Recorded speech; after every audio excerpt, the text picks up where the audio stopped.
বিচার চাই, ধর্ষকের ফাঁসি চাই। এই আপোষ নয়, বিচার চাই, ধর্ষকের ফাঁসি চাই।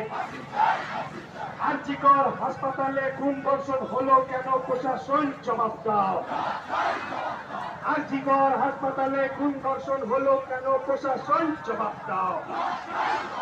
এই আরজিকর হাসপাতালে খুন ধর্ষণ হলো কেন, স্বাস্থ্যমন্ত্রীর জবাব দাও।